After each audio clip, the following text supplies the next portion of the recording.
Hi అండి, అందరికీ నమస్తే. ప్రభాస్ ఫ్యాన్స్ కి అయితే good news. Fauji cinema release date lock అయిపోయింది. సీతారామన్ దర్శకుడు అను రాఘవపూడి తెరకెక్కించిన సినిమా ప్రభాస్ చిత్రం అయితే ఫౌజీ షూటింగ్ లో అయితే చాలా శరవేగంగా అయితే జరుపుకుంటోంది. ఈ సినిమాపై చాలా భారీ అంచనాలే ఉన్నాయి. అయితే తాజాగా ఒక ఇంట్రెస్టింగ్ న్యూస్ అయితే బయటకు వచ్చింది. ఈ చిత్రాన్ని 2026 ఏప్రిల్లో తొలి వారంలో విడుదల చేయాలని చెప్పేసి అయితే ఈ చిత్ర యూనిట్ అయితే భావిస్తున్నట్లు తెలుస్తోంది. త్వరలోనే దీనిపై ఒక స్టేట్మెంట్, ఒక అధికారిక ప్రకటన కూడా వస్తుందని చెప్పేసి ప్రభాస్ అభిమానుల్లో అయితే ఆనందం అయితే నెలకొని ఉంది. అయితే పీరియడ్ వార్ డ్రామాగా తెరకెక్కుతున్న ఈ చిత్రంలో ఆర్మీ ఆఫీసర్ గా ప్రభాస్ కనిపిస్తాడని చెప్పేసి అయితే టాక్. రెబల్ స్టార్ కృష్ణరాజు నట వారసుడిగా ఈసే సినిమాతో ఇండస్ట్రీకి అడుగుపెట్టిన ప్రభాస్ ఛత్రపతి, బిల్లా, డార్లింగ్, మిస్టర్ పర్ఫెక్ట్, పౌర్ణమి, యోగి, మిర్చి చిత్రాలతో తనకంటూ ఒక స్పెషల్ ఇమేజ్ అయితే తెచ్చుకున్నారు. ఎప్పుడైతే రాజమౌళి డైరెక్షన్ లో బాహుబలి చిత్రం చేశారో అప్పటి నుంచి ఆయన ఒక నేషన్ వైడ్ స్టార్ అయిపోయారు. ఇండియా మొత్తానికే నెంబర్ 1 స్టార్ లా మారిపోయారు. బాహుబలి 2 చిత్రాలతో ఒకదానికి మించి మరొకటి ఘన విజయం సాధించడంతో పాన్ ఇండియా స్టార్ గా ఆవిర్భవించారు.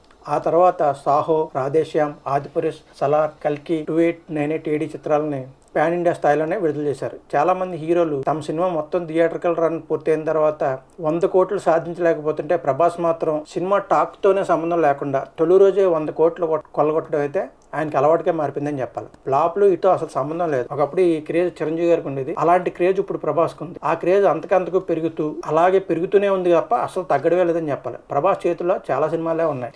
ది రాజా సాబ్, ఫౌజీ చిత్రాలు షూటింగ్ అయితే జరుపుకుంటుండగా త్వరలోనే సందీప్ రెడ్డి వంగ డైరెక్షన్ లో స్పిరిట్ మూవీ కూడా సెట్స్ మీదకి వెళ్తుందని చెప్పేసి కూడా టాక్. ఆ తర్వాత సలార్ 2, కల్కి 2 చిత్రాలు కూడా మొదలవుతున్నాయి. మారుతి డైరెక్షన్ లో దొరుకుతున్న ది రాజా సాబ్ అయితే ఈ ఏడాది డిసెంబర్ 5న రిలీజ్ చేస్తున్నట్లు మేకర్స్ అఫీషియల్ గానే ప్రకటించారు. అయితే ఈ సినిమా కాస్త వెనక్కి తగ్గి వెళ్లి సంక్రాంతికి రిలీజ్ కానున్నట్టు కూడా ప్రచారం జరుగుతుంది. ఇక అను రాఘవపూడి దర్శకత్వంలో వస్తున్న ఫౌజీ మీద కూడా భారీ అంచనాలు అయితే ఉన్నాయి.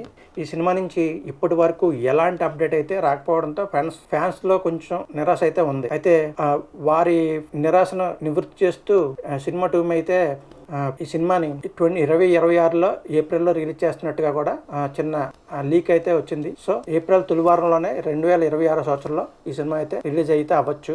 ఇంకా ఫౌజీ చిత్రానికి సంబంధించి ఒక సోషల్ మీడియాలో ఒక విషయం కూడా వైరల్ అవుతుంది. ఈ మూవీని అయితే ఏప్రిల్లో మొదటి వారంలో 2026లో రిలీజ్ అవుతుందని చెప్తున్నా సరే కొంచెం క్లారిటీ అయితే లేదు. కానీ ప్రభాస్ ఫ్యాన్స్ మాత్రం అయితే సంబరపడిపోతున్నారు. స్వాతంత్రానికి పూర్వం జరిగే ఈ కథ ధైర్యం, ప్రేమ, త్యాగం వంటి మెయిన్ ఇతివృత్తాల ఆధారంగా అయితే ఈ సినిమా సాగుతుందని చెప్తున్నారు.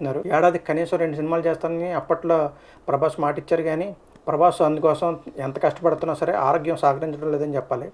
తరచూ అనారోగ్యానికి గురవుతుంటూ నిర్మాతలు కూడా ఇబ్బంది పడకూడదన్న ఉద్దేశంతో షూటింగ్లకు హాజరవుతూ ప్రభాస్ అయితే సినిమాలు అయితే పూర్తి చేస్తున్నారు. ఆయన వ్యక్తిగత జీవితం గురించి తలుచుకుంటే అంతకంటే ఎక్కువగా బాధపడుతున్నారు. అయితే ఇంకొక విషయం ఏంటంటే 45 ఏళ్ళు వచ్చినా సరే ప్రభాస్కి ఇంకా పెళ్లి కాకపోవడం కూడా ఫ్యాన్స్కి ఒక రకంగా కొంచెం బాధ కలిగించే విషయమే. ఆయన ఎందుకు పెళ్లి చేసుకోవట్లేదని కూడా ఫ్యాన్స్ ఆయన పెళ్లి కోసం కూడా ఎదురు చూస్తూ ఉంటారని చెప్పేసి కూడా మనం చెప్పుకోవాలి. ఇంకా ఆయన ఇప్పుడు పెళ్లి ఎప్పుడు అన్నది కూడా అది అనౌన్స్మెంట్ కూడా వస్తే ఇంకా ఫ్యాన్స్ సంబరాలకి అయితే ఎక్కడ లిమిట్ ఉండదని చెప్పాలి. ఈ ఫ్యాన్స్ కూడా ప్రభాస్ పెళ్లి గురించి మీరేమనుకుంటున్నారు? సినిమాల కోసం చూస్తున్నారా లేకపోతే ఆయన పెళ్లి కూడా తొందరగా చేసుకోవాలని చూస్తున్నారా అనేది కామెంట్ రూపంలో అయితే తెలియచేయండి. Thank you.